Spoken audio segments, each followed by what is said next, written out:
Alô, gente, tudo bem? Aqui é o professor Cristiano. Hoje nós estamos aqui com a aula de ensino religioso. Iremos fazer nesta videoaula a revisão do nosso conteúdo com a temática manifestações religiosas e também, na ocasião, faremos uma correção da atividade que foi enviada a semana passada, ok?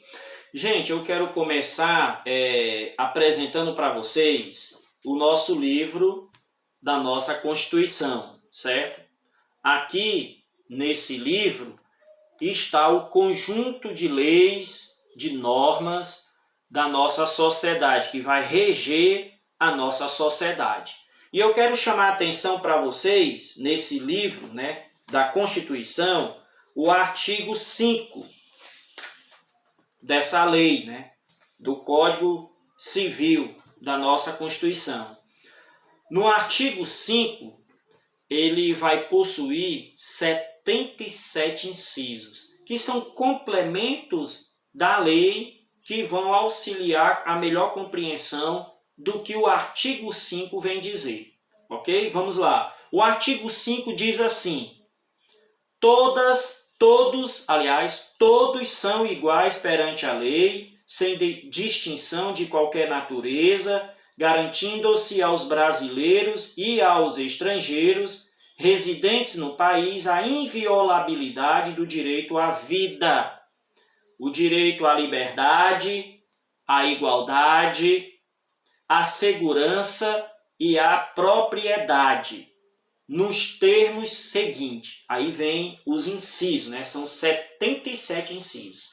Mas eu quero chamar a atenção para dois incisos desses 77. É o inciso 6, que diz assim, ó: é inviolável a liberdade de consciência e de crença, sendo assegurado o livre exercício dos cultos religiosos, todo tipo de culto, e garantida na forma da lei a proteção aos locais de culto, ou seja, qualquer local que aconteça um ritual religioso, um culto religioso, uma celebração religiosa, tem que haver respeito por esses locais, porque eles são sagrados para essas pessoas, né?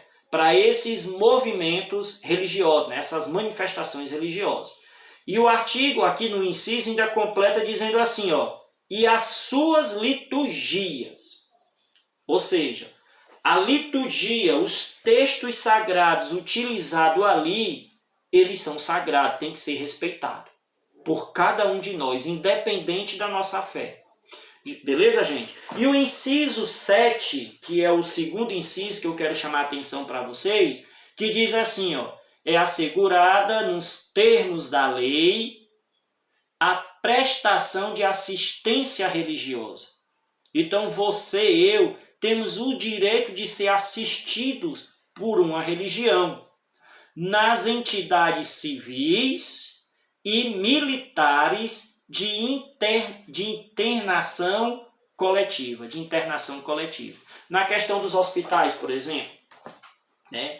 As pessoas que estão ali internadas, coletivamente falando, muitas delas, naquele momento de enfermidade, elas precisam de um representante religioso para levar a essas pessoas a paz, né? Espiritual, emocional. E já é comprovado pela ciência que a devoção, né, a um sagrado, a um ser sagrado, vai contribuir para a restauração física dessas pessoas, né? A fé, a religião, ela é também usada na medicina para tratamento de enfermidade. Por exemplo, uma pessoa que está fazendo tratamento de câncer, né? Fazendo quimioterapia ou radioterapia, e aí ela está naquele momento de fraqueza, de debilidade, né? Física. Então, naquele momento, quando você chega ali com um apoio a ela, com a palavra de fé, a um sagrado, conforme a sua crença ou a crença da pessoa, do paciente, vai auxiliar, vai contribuir para que essa pessoa possa sair daquela situação. Tá bom, gente? Então, o Código Civil da nossa lei, e aí nós vamos continuar nessa questão. Por que é importante entendermos e, acima de tudo, respeitar essa diversidade religiosa, dessas manifestações religiosas que existem no nosso país. Porque, gente, é como a lei diz, o nosso país não tem uma religião. Né? O nosso país ela possui várias religiões. Nós temos aqui protestantes, né, que são os evangélicos ou os crentes, assim que você queira chamar. Nós temos os irmãos católicos, temos os irmãos espíritas, temos os irmãos da Testemunha de Jeová, temos os nossos irmãos da Igreja dos Mormons, temos os nossos irmãos do Candomblé, que são religiões descendentes afros, né, que vieram ali da África junto com os escravos naquela época. Então, ou seja, veja aí a pluralidade de fé, religião e de sagrado. E com essas manifestações religiosas, também temos vários textos sagrados, né? O manual sagrado, né? A palavra de Deus conforme a crença de cada uma dessas religiões, né? Então, eu quero começar aqui a mostrar para vocês, apresentar, por exemplo, o texto, o livrinho, o Espírito, né? O que é o Espiritismo, né? Então, esse livrinho aqui é da religião espírita. E eu tenho essa outra literatura espírita que vai falar do Bezerra de Menezes, né? Que é um dos maiores representantes dessa religião aqui. Então, ou seja, aqui é uma literatura que para muitos dos espíritos aqui é sagrado, né? E eu preciso respeitar essa opinião dessas pessoas, né, que pensam diferente da minha. E eu quero lembrar para vocês aqui, que eu acabei esquecendo, que nessa questão dos textos sagrados, né, dessas manifestações religiosas, também vai acontecer os lugares sagrados, né? Os templos, por exemplo, né? A igreja é um lugar sagrado. O terreiro de Candomblé é um lugar sagrado, né? O salão lá dos Testemunhos de Jeová é um lugar sagrado. A Igreja Católica, né, nas suas diversos templos magníficos, bonitos, é um lugar sagrado. Então, cada um vai ter um lugar sagrado. E o que é o sagrado? O termo sagrado vem do latim, é sacrato, né? E refere-se a algo que merece veneração, respeito religioso, por ter uma associação com a divindade ou com um objeto considerado divino. Beleza? Um exemplo, vamos lá. Na Igreja Católica, nós temos um lugar chamado de sacrário.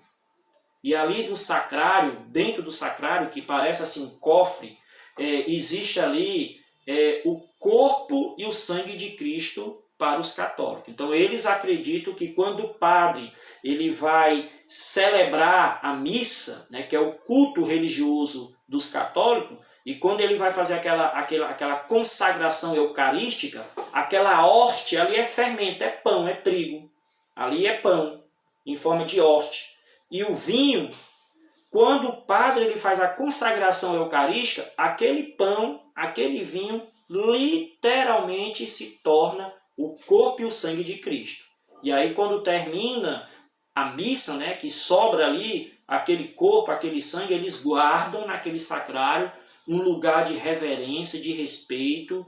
É tanto que você pode prestar atenção, todo católico que passa em frente a uma igreja, eles fazem, né, o sinal da cruz em reverência à presença do corpo e do sangue de Cristo que está ali no sacrário, certo? E para nós também vamos ter o nosso momento, né, de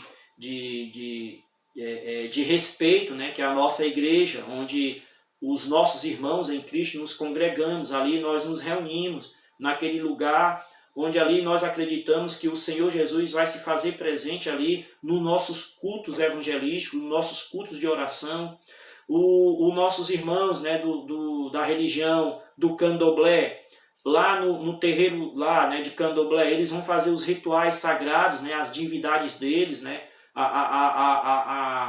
o divino deles, e ali se torna um lugar sagrado. Então eu não tenho direito, eu não tenho dever, Eu não posso chegar num terreiro de candomblé e jogar pedra, invadir, quebrar as imagens do meu irmão lá, que tem essa fé, que tem essa religião como segmento de fé. Eu não posso chegar na igreja católica, como protestante que eu sou, né, da igreja batista, e invadir uma missa ou uma igreja católica e dizer que todo mundo vai para o inferno porque tem um bocado de ídolos ali, né, tem um bocado de imagem. Eu não posso fazer isso, eu tenho que respeitar a crença e a fé da outra pessoa, do meu próximo. Então, gente, o lugar sagrado para cada religião vai diferenciar, vai ter um lugar sagrado e temos que respeitar esse lugar sagrado. Por exemplo, para os judeus, se não sei se vocês sabem, para os judeus o cemitério é um lugar sagrado. Você sabia disso? O cemitério, o corpo ali, o cadáver daquela pessoa querida, né, daquele parente, é algo sagrado. Eles têm o maior respeito e maior reverência a um corpo, né, ali, a um cadáver, porque ali representa algo sagrado. Então, cada um vai ter a sua forma de expressar a sua fé, ele vai ter o seu lugar sagrado, vai ter seu objeto sagrado e devemos respeitar. Beleza? Como da mesma forma que existe o sagrado, existe o profano. E o que é o profano? O profano é tudo que transgride as regras do sagrado. Certo? A partir do momento, por exemplo, se eu chego num velório e desrespeito o cadáver que está ali naquela urna, naquele caixão, eu estou fazendo um ato profano, né, para os judeus e para qualquer outra religião, né? Quando eu invado um cemitério e quebro as imagens ali, arranco, né, aqueles objetos dos túmulos dos entes queridos, dos falecidos ali, né, do pessoal que coloca ali o seu amor, né, pela partida do seu parente, eu estou profanando, né, eu estou fazendo um ato profano. Então, gente, eu tenho que ter esse entendimento do que é sagrado e o que é profano, para respeitar essa pluralidade de manifestação religiosa que existe no nosso país, porque a nossa Constituição, certo, ela nos garante a isso, beleza? Então, voltando aqui para os textos sagrados, diversos textos sagrados, eu apresentei para vocês textos, né, que podem ser considerados sagrados para os nossos irmãos espíritas, né? Então, dando continuidade aqui nessa literatura sagrada, né, nesses textos sagrados, eu trago aqui outra literatura, certo? Que é o maior homem que já viveu. Essa literatura aqui é da igreja dos testemunhas de Jeová. Então, aqui é uma literatura sagrada, né? Aqui é um manual, é a Bíblia, né, vamos dizer assim, dos nossos irmãos testemunha de Jeová. E eu preciso respeitar essa literatura, esse texto sagrado. Outra literatura que eu tenho aqui, certo? Um texto sagrado, para os muçulmanos, seria o Alcorão. Olha aqui o exemplar do Alcorão, certo? Ó, professor, isso aqui é a Bíblia dos muçulmanos, lá do aquele povo lá, o pessoal lá do islamismo. Exatamente, ó, livro sagrado do Islã. Está aqui o Alcorão, é um exemplar. E aqui contém o ensinamento, né, a fala, nos momentos que o Maomé, o maior profeta deles, ele falou, né, ele ensinou. E os seguidores da religião islã, eles acreditam que Maomé recebeu essa palavra do anjo Gabriel, lá no século 6, século 7 depois de Cristo, na Idade Média, não é isso? E aí outro livro sagrado que eu tenho é o livro dos Mórmons. Olha aqui, ó. O livro dos Mórmons. E aqui diz, né, o outro testamento de Jesus Cristo, né, segundo a crença da igreja dos Mórmons. E aqui é uma literatura escrita, sagrada, para esse segmento religioso. E aí eu quero chamar a atenção para vocês a mais dois textos sagrados que eu quero apresentar. Essa daqui é uma Bíblia católica, certo? Aqui é uma Bíblia católica. Essa Bíblia católica, inclusive das edições Loyola, lá da livraria Paulinas, né, da livraria Paulinas, ali na rua São Paulo. Eu comprei essa Bíblia, certo? E essa Bíblia aqui, ela é sagrada para os católicos, né? Aqui contém a palavra de Deus. Só que esse livro aqui, ela vai ter 7 livros a mais da Bíblia dos cristãos, no sentido dos protestantes, né? Aqui é a minha Bíblia, ó. Aqui é a minha Bíblia, certo? A minha Bíblia aqui. Essa minha Bíblia aqui é a Bíblia dos crentes, é a Bíblia dos evangélicos, é a Bíblia dos protestantes. Eu me considero protestante, porque eu sou de um segmento religioso que é a Igreja Batista, né? Então, professor, qual é a diferença da Bíblia dos crentes para a Bíblia dos católicos? Bem, a diferença é pouca, certo? Os 2 livros são sagrados, os 2 livros são a palavra de Deus, para todos os segmentos que tem esses livros como o livro sagrado, né? A palavra de Deus. Nesse livro aqui, que é o livro católico, a Bíblia dos católicos, ele vai ter 7 livros a mais do que a Bíblia dos crentes, né? Dos protestantes ou evangélicos. Nessa Bíblia aqui dos católicos, vai ter 73 livros. E na Bíblia dos crentes nós vamos ter 66 livros. Os livros a mais que está aqui são esses. Ó, vou ler para vocês aqui. Eu fiz aqui uma copiazinha. Eclesiástico. Na nossa Bíblia dos crentes tem Eclesiastes, né? E dos católicos tem o Eclesiastes e tem o Eclesiástico. Só que o Eclesiástico não está nessa Bíblia, está nessa daqui, ok? Aí nós temos Macabeu, certo? Abadias, Baruque, Judite, Sabedoria e Tobias. São 7 livros a mais que a Bíblia dos católicos tem do que dos evangélicos. Professor, mas isso altera alguma coisa? Não, gente, não vai alterar nada não. Isso aqui é questões de doutrina, de uma religião para outra, certo? Todas essas literaturas, esses textos sagrados, vai ter uma importância conforme a religião que vai adotar aquele livro, aquele texto sagrado. O que é importante aqui vocês entenderem que existe mais de um texto sagrado. Não tem só um texto, existem vários textos sagrados. De forma oral, certo? Existe de forma escrita, que são essas que eu apresentei para vocês. Eu também tenho um texto sagrado de forma verbal e não verbal. Qual sentido seria esse verbal e não verbal? Num sentido através das artes, né? Da pintura, certo? Dos templos, por exemplo, a Igreja Católica possui vários templos sagrados bonitos que expressam essa literatura, esse texto sagrado. A Basílica de São Pedro, que fica no Vaticano, no país chamado Itália, em Roma, onde o Papa mora, rapaz, o teto da Basílica de São Pedro, rapaz, é uma coisa maravilhosa. Uma coisa linda ali, as pessoas quando elas estão debaixo daquele teto pintado por Michelangelo, da Vinci, né? Você vai ver ali, algo espiritual, algo que a pessoa se sente feliz, é como se estivesse sendo arrebatada ao céu. Então assim diante de muitas igrejas católicas bonitas, né? Templos magníficos. É um tipo de texto sagrado que vai expressar uma literatura não verbal, né? As pinturas, né? Toda essa questão aí.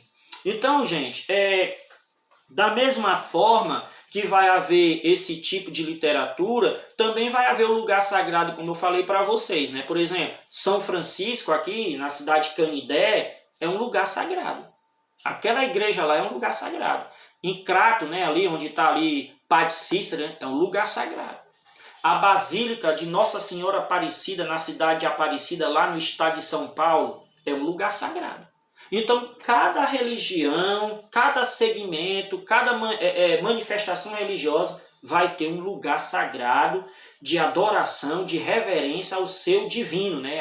A entidade ali que a pessoa vai expressar a sua fé, beleza? Então, precisamos respeitar todas as religiões que existem aqui no nosso país e no mundo. Não podemos ter atitudes de preconceito, racismo. com quem quer que seja, precisamos respeitar esses espaços sagrados que essas religiões vão defender como lugares dedicados aos seus divinos. Beleza, gente? Então, mediante essa introdução, essa revisãozinha, para reforçar o nosso conhecimento das várias manifestações religiosas presentes no Brasil, vamos fazer a nossa correção, ok? A nossa atividade da semana passada é uma atividade muito particular. Você vai colocar aí as suas respostas da forma que você entende. Então, na primeira pergunta diz assim: o que você entende por religião? Religião, primeiramente eu tenho que entender que essa palavra vem do latim, do termo latim chamado religio, certo? Esse religio tem um significado de religar, certo? Vincular, atar você a alguma coisa. No caso aqui, o sagrado. Então, religião significa isso, religar. A religião, ela vai ligar o ser humano ao divino, né? A essa entidade que você vai expressar a sua fé. E aí, nesse sentido, o que você entende por religião? Aí eu coloquei assim, a minha resposta, né? Eu coloquei assim, é uma filosofia ou um pensamento de atitude ou ação que me leva ao bem-estar físico e espiritual quando eu me religo, né? Quando eu ato esse meu relacionamento com o meu Deus, né? No meu caso aqui, como protestante que eu sou, da Igreja Batista, ao Senhor Jesus de Nazaré. Beleza, gente? Então, a sua resposta tem que estar mais ou menos assim, não é obrigado a estar igual a minha não, mas o importante é isso que você entenda. A sua religião, ela vai ter o papel de religar você ao seu sagrado, né? A divindade que você crê. E aí você coloca, né, o que mais ela é para você, como eu coloquei aqui, tá bom? Então, a segunda questão, ela nos pergunta assim, o enunciado: você e sua família, né, fazem parte de alguma religião? Sim, eu faço parte de uma religião, como já falei para vocês. Aí você responde aí no seu. E qual é a religião? O meu caso é a Igreja Batista, certo? A Igreja Batista é uma igreja que ela tem os seus artigos, tem a sua doutrina. Acreditamos que a palavra de Deus, ela é a única verdade absoluta que existe para os homens, e ela funciona como manual de preparação para encontrarmos com Jesus após a morte, né? Ali, quando Jesus vem nos buscar. Bem, é assim que nós acreditamos, os batistas, né? Aí você coloca aí conforme o que você pensa, né? Então, eu e a minha família, todos aqui, graças a Deus, somos batizados e somos doutrinados nessa doutrina religiosa chamada batista, tá ok? Então, a terceira questão diz assim, ó: participam de algum rito ou culto religioso?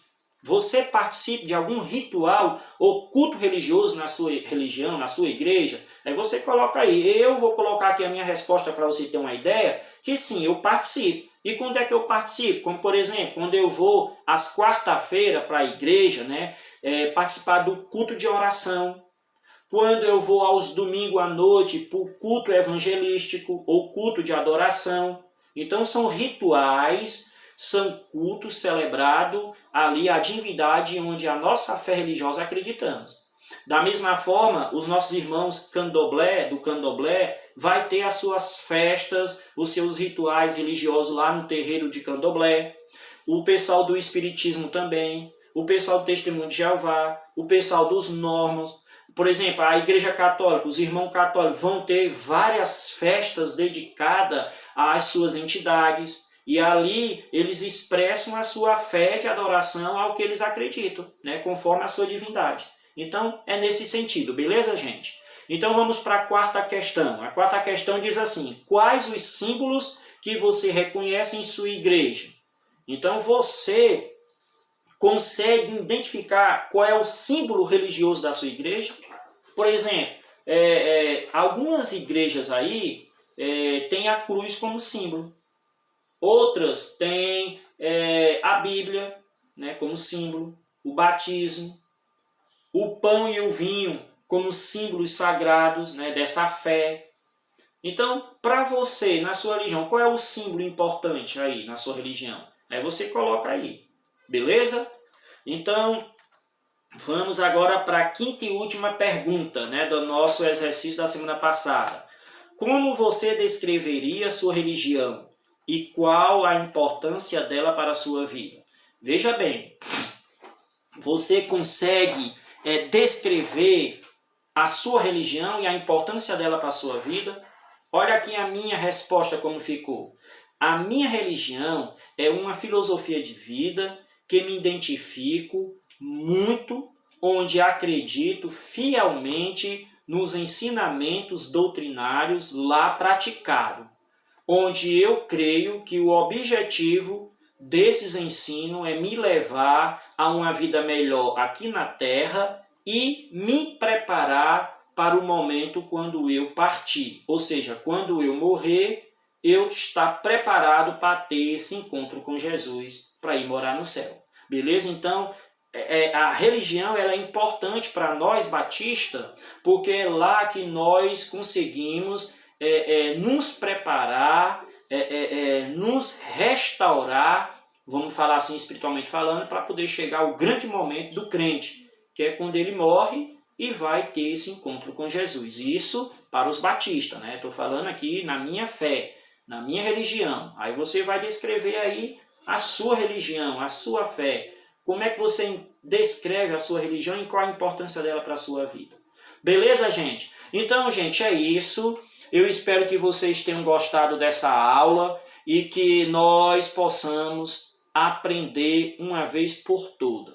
Precisamos respeitar a fé, a religião e os lugares sagrados das outras pessoas. No Brasil, podemos sim expressar a nossa fé independente de crença. Ok, gente? Um forte abraço do professor Cristiano e até a próxima aula, se Deus permitir.